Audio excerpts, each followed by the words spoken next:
What up, good people? We back again for another episode of that good old-fashioned Bleach. Episode 8, literally entitled The Shooting Star Project Zero Mix. And I was correct.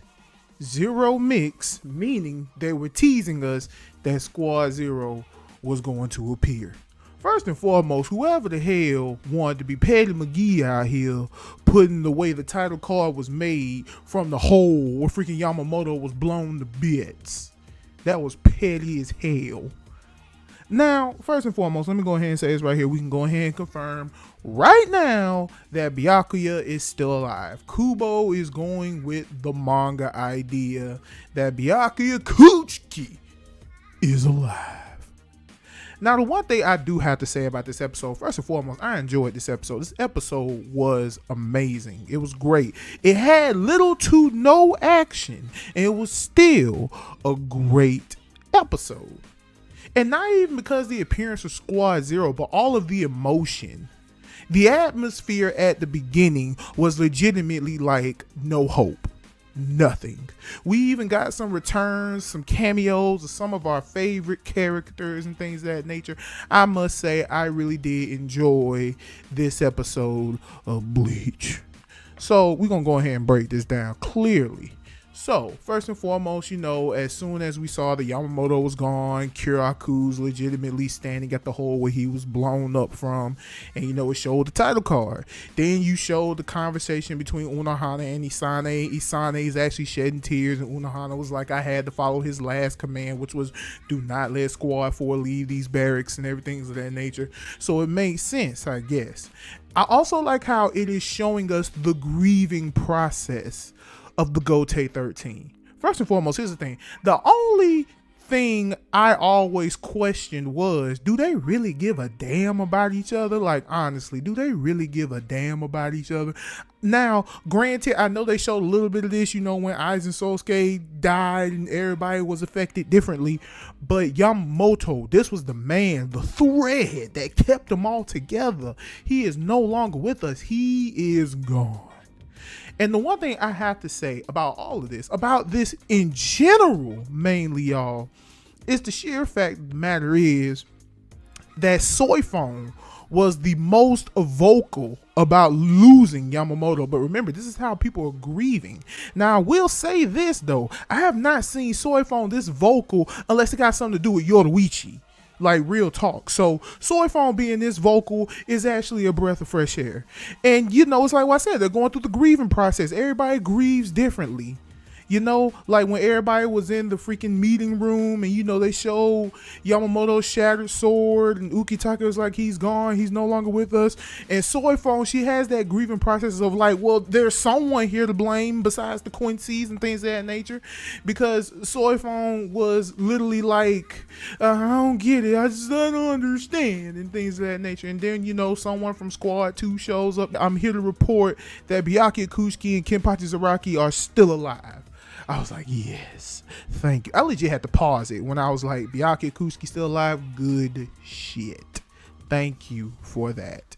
And that was when Soifon was like, I don't give a damn. I don't need to hear that right now. We're grieving and things of that nature. And then everybody like, hey, dog, chill out. She's like, you shut up, okay? Y'all, you ain't got no feelings towards Yamamoto. You had grudges against the Gotei 13. That's probably why you ain't crying now. Can't say like, bitch, what you say? We can fight. Now we can duke this out. And that was when Komura was like, hey, you ain't the only one that want to scream. Okay, we all want to scream. We lost our head captain. We lost the thread that kept us all together. And that's when Shinsuke Kyaku was like, hey, man, look, if he was here, he wouldn't want us all acting like this. We have to protect Soul Society. We failed to do that. Now we just need to pick up the pieces, lick our wounds, and continue on.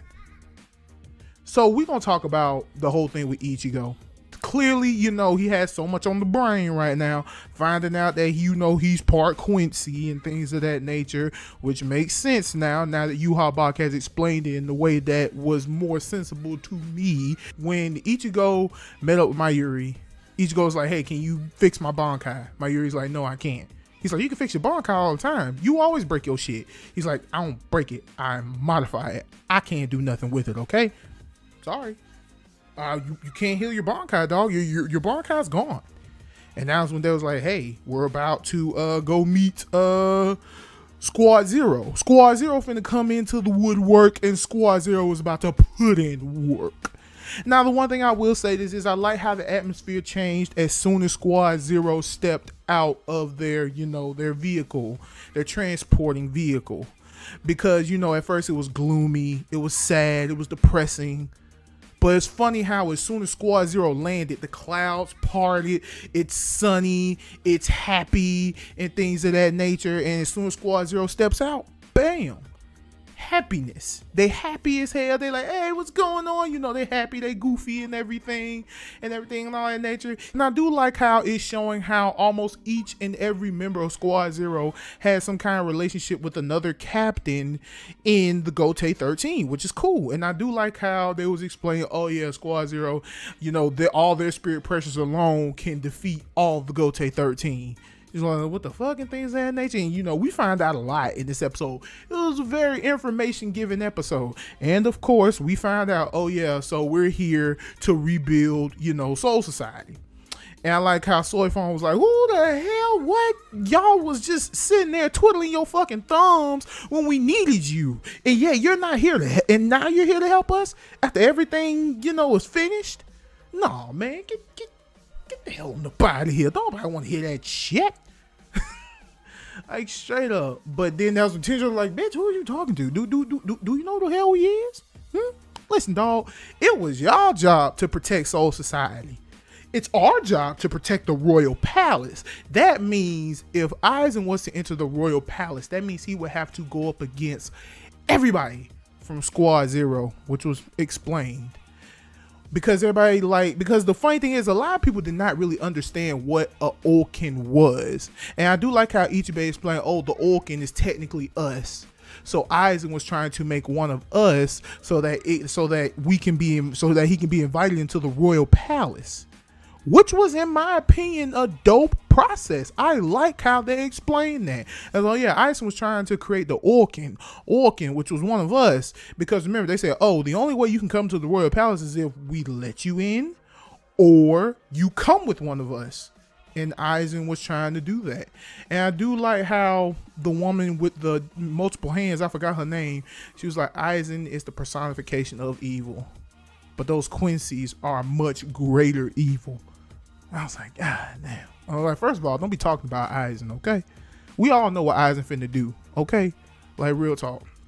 And then, we go to the part where Ichigo's going with Tenjiro and things of that nature. And Tenjiro's like, yeah, we're healing up in my well and all that stuff. And he's like, I'm healing Byakuya first. And I got to do this multiple times. It only takes you a night to heal because you don't have that many wounds, partner. So, yeah. It was all good in the neighborhood. This was a great episode. I do like the cameo at the end where they did show the Soul King, which was pretty interesting. I didn't think they was going to show us the Soul King. So let's go ahead and talk about, some of the extra stuff. First of all, it is confirmed. It's confirmed that the person, like, at long last, the 10-year question was finally answered. Who killed Quilgay? It was, as I said in the beginning, Mr. Jack himself, Grimjow. Because there was a cameo. First of all, we got a Cone cameo, a Grimjow teaser. That's what we got. Because apparently Cone was a communication device which linked Urahara to Ichigo. Because when Ichigo ran into Squad Zero, he met Squad Zero, realized how goofy and silly they are. And when he seen Urahara, he was like, oh. And then all you heard was, hey, is that him? I want to talk to him. Is that him? And then I was like, who is that? And things of that nature. And all you saw was him pull the shard. And you saw that hole in the chest. Or he may closed it faster, which was funny to me as hell. And I do like how they were making so much noise, like, no, ignore this noise. You don't need to know who it is, Ichigo. But I don't understand why they were trying to keep Grimjow from Ichigo, but I understand why. Because Ichigo's like, is that who I think it is? And Urahara said, yeah, we reached an agreement. So, yeah, it has been confirmed that it was Mr. Jack himself, Grimjow, who killed Quilgay, the one who sliced him in half. Just butter.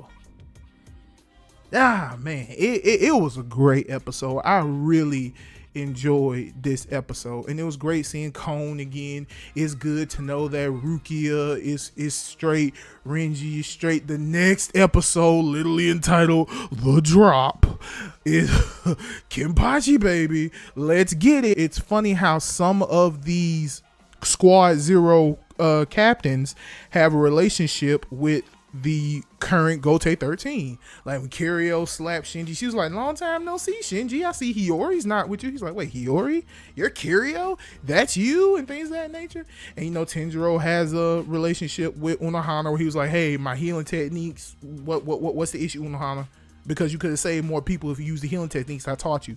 But then that's when he was like, but you know what? Nah, this is a war, Unohana. You know what that means? That means you don't need to be healing. You need to be fighting. And he was not lying. We about to get that. So in my honest opinion, I feel like, because if I'm not mistaken, people are saying that this Bleach is gonna run for 12 episodes, and then next season we get another 12 and another 12 and another 12 until it's finished.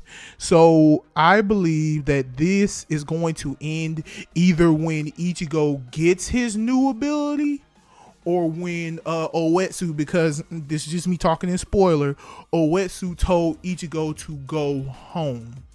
Oetsu was like, just go home. Oetsu was like, you need to go home. If you really want to know your true power, go home. So I believe that it's probably going to end there, or it's going to end when Ichigo gains his new ability. That's how I feel. Because the next episode is all about Kenpachi and Unohana. It's all about Kenpachi versus Unohana, because they already showed us Unohana was the first Kenpachi. We're not playing. If you have not been in the news, where the fuck have you been? But if you have not seen this episode, why are you here? As I've always said, once again, y'all already know I'm about to say. What was the animation? Say it with me, everybody. The animation was crisp. You have to put emphasis on all of that, just to give it, you know, more importance. But this was a good episode to me. The first 7, action-packed, no stopping. The pacing was going great. Episode 8 was more of a slow down episode. And we're not going to talk, and look, don't worry, I did not forget about the cameo with freaking Kukaku. And she was like, hey, we have to send him up there, even if it does make Uncle sad. And by Uncle, they mean Ishin, because remember, Ishin, Kukaku, Ganju, Kaien, Ichigo, all related. They're Ichigo, Kaien, Kukaku, and Ganju, they're cousins. So yeah, they're all related, which I'm okay with that, in my honest opinion. It showed some of the freaking team execution, which is Grimjow, Tsukishima, and the other guy, the one with the clock. No one really remembers his name. If you remember his name, you a better fan than me, because I don't remember his goddamn name. If you remember his name, comment below. I mean, because like I said, I read the manga. I know that there's not gonna be much of an importance on what they're gonna do. I know what they're gonna do, unless Kubo wants to kick it up a notch like he's been doing, which I hope he does, because I feel like that should not be the only means as to why Grimjow and Tsukishima were saved. So yeah, it was great seeing the cameos, and it was great seeing the episodes, very information filled, you know, about how Bankai cannot be restored. But regardless, y'all, this was a great episode. I loved it. I know the Bleach fans out there loving it. As always, yo, if you like this video, please give a thumbs up. Like this video, please comment below, tell me what you think I need to improve on the video, and I will take your criticism into consideration. Always remember, criticism is always welcome, just don't be an asshole. But anyway, y'all make sure to go into the description below, follow me on all that social media garbage. And as always, y'all, this is GTisTheName. Watch, who the hell do you think I am? You guys always make sure you do it, make sure that's what you're here for, and I will catch you guys in the next one. Always don't forget to subscribe. Also hit that like button if you like this content. But yeah, don't forget to subscribe. You have yourselves a good one, and I will catch you guys later. Peace. Who the hell do you think I am?